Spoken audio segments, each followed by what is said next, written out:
الرحمن الرحیم۔ عاملین سے متعلق ہماری گفتگو چل رہی تھی اور اس میں ہم نے عاملین کی اقسام کو بیان کیا تھا کہ کون سے عامل ایسے ہوتے ہیں جن کی طرف آپ اپنے مسائل میں ضرورت اور مراجعت کر سکتے ہیں، اور کون سے ایسے عاملین ہیں جس سے آپ کو پہلو تہی کرنا لازمی اور ضروری ہے۔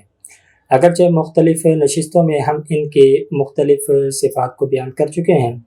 آج کی اس نشست میں ہم عامل کی ایک بہت بڑی شناخت بیان کریں گے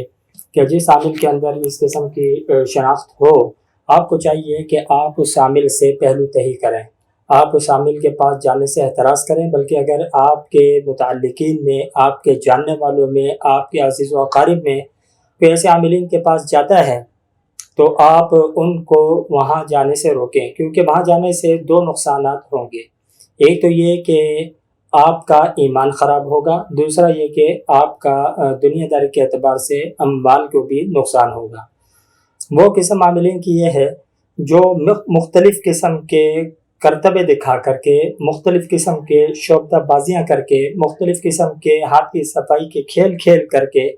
اپنی بزرگی اور اپنی کرامت کا آپ لوگوں کو یقین دلانے کی کوشش اور سعی کرتے ہیں۔ دو باتیں یاد رکھیے گا، جو شخص بزرگی کے مراتب پر فائز ہوگا اسے کوئی ضرورت نہیں ہے کہ وہ شعبدہ بازیاں دکھائے، اس کو کوئی ضرورت نہیں ہے کہ عوام کے سامنے اپنی کرامتوں کا ڈھنڈورا پیٹے، کیونکہ جو عامل ہوتا ہے وہ تو کیا کرتا ہے کہ احتراز کرتا ہے اور صحیح کرتا ہے، کوشش کرتا ہے کہ اپنے مرتبے کو، اپنے مقام کو، اپنی ولایت کو عوام کی نگاہوں سے پوشیدہ رکھے۔ یہی تو وجہ ہے کہ اللہ رب العالمین ان کو عروج بخشتا ہے۔ اور جو دو نمبر قسم کے لوگ ہوتے ہیں وہ کیا کرتے ہیں؟ اپنی شعبدہ بازیوں کو، اپنی کرامت بیان کرتے ہیں اور اس کا لوگوں کے اندر سوشل میڈیا کے اوپر یا دیگر ذرائع کے ذریعے سے اس کی تشہیر کرنے کی کوشش کرتے ہیں۔ بالفاظ دیگر یوں کہہ لیجئے کہ کیمرے کی آنکھ کا سہارا لیتے ہیں یا اپنی زبانی کلامی اپنی کرامتوں کو اور اپنے عجیب و غریب واقعات و قصص کو بیان کرنے کی سعی اور کوشش کرتے ہیں۔ تو ایسی صورت میں آپ کو چاہیے کہ آپ ایسے لوگوں سے احتراز کریں، کیونکہ اگر آپ جائیں گے تو ظاہر بات ہے جو شعبدہ بازی کو اپنی کرامت، اپنی بزرگی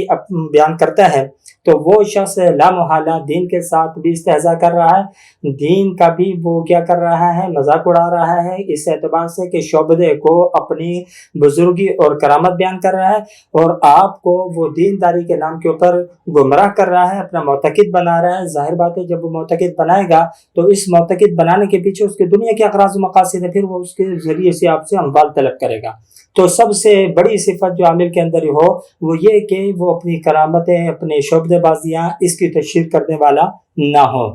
دوسری صفت یہ ہے کہ وہ شخص جو ہے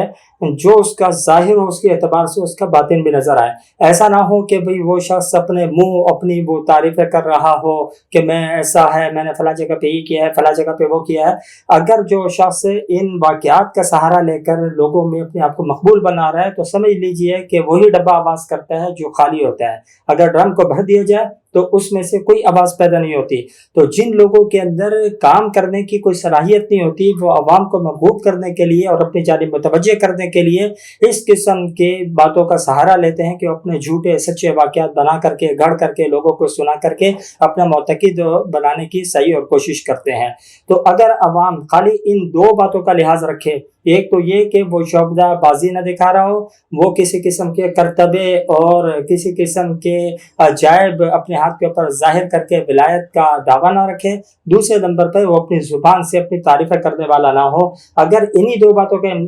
کیا کر لیں آپ لحاظ رکھ رہے ہیں، انشاءاللہ امید ہے کہ آپ 99% دو نمبر لوگوں سے بچ جائیں گے۔ دعا فرمائے اللہ رب العالمین سمجھنے کی توفیق عطا فرمائے۔